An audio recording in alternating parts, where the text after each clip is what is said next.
I don't want to necessarily talk about the depot. Everybody knows about the depot.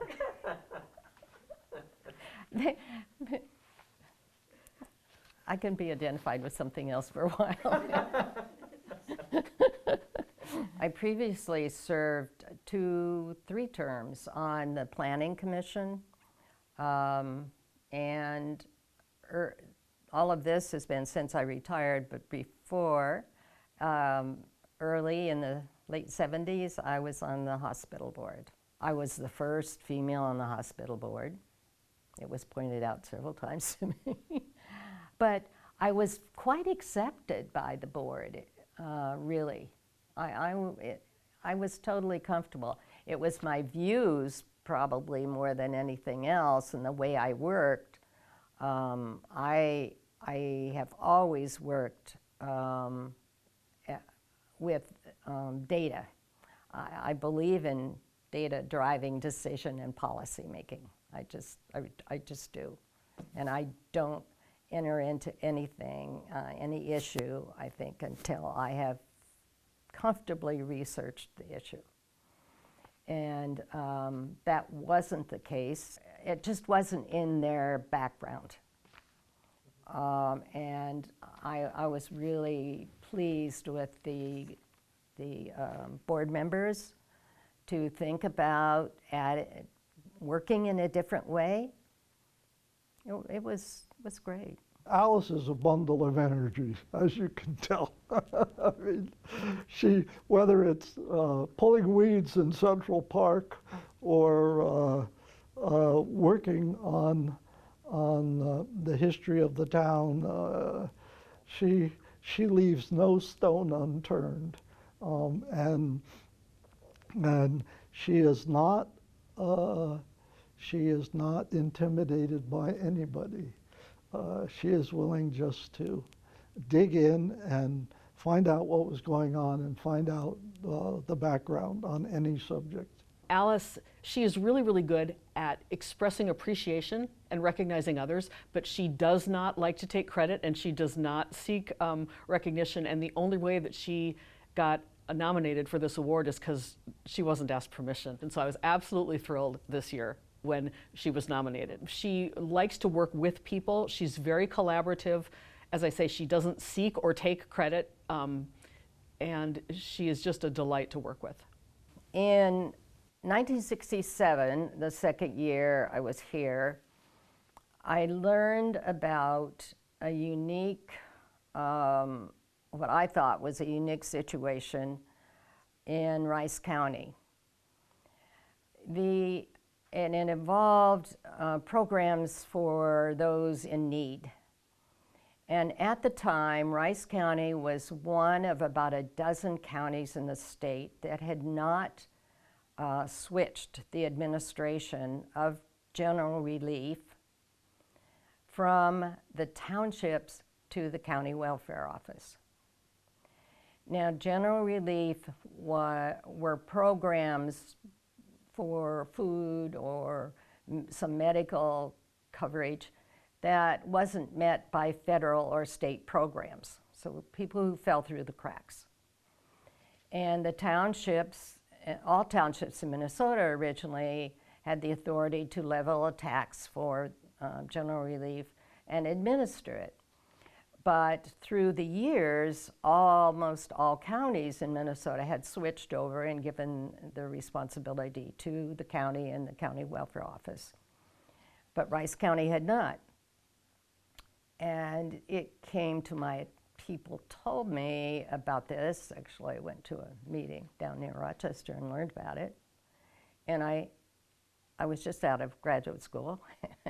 And I thought, well, before you approach any problem, you have to do some research and get some solid data. And so I needed to really know what was actually going on, and I sent a survey to all the township officials in all of Rice County and asked questions about the administration, their attitude and practices and that sort of thing. And to say the least, I was astounded when I got the results, and I got over 50% response rate, which was pretty good. And I decided it was an issue that should be pursued, so I started sharing my information. The short story is that it could be changed by the county commissioners. So we made a presentation to the county commissioners, and I had welfare social workers testify about issues they knew but they couldn't touch, and gave them the information that I had from the survey, and they denied it.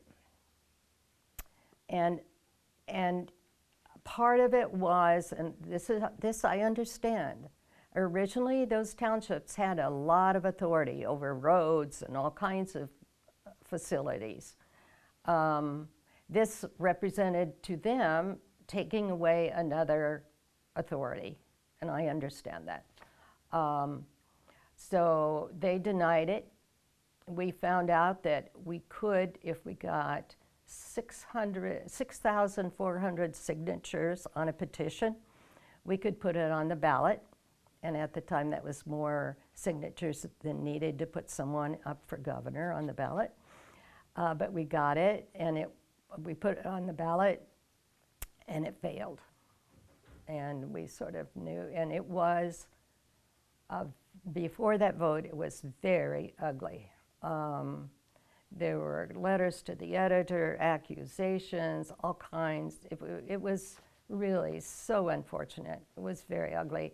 And it made the paper, the state paper, Tribune, came down, sent a reporter down here to get the story before the final vote.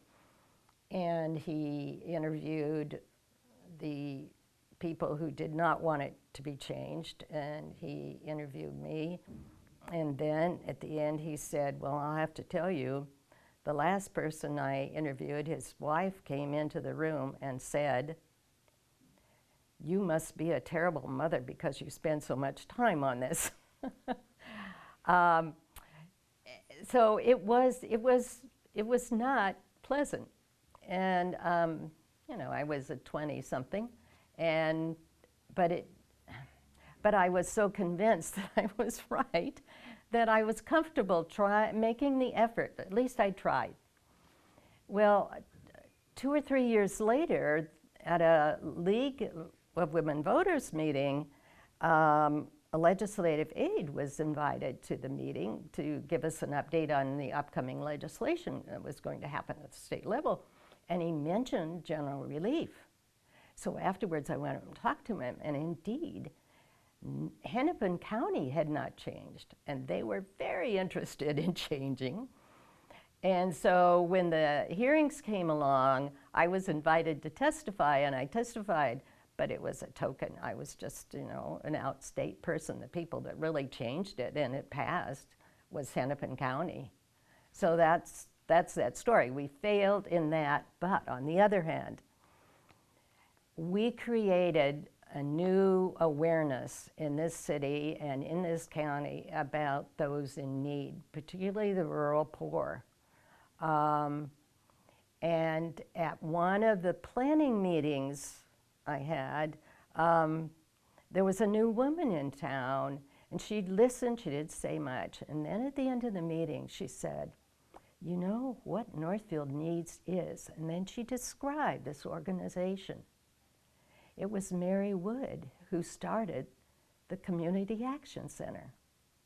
So later, that her framework came out of that. So there was some positive outcome, but our efforts were totally unsuccessful.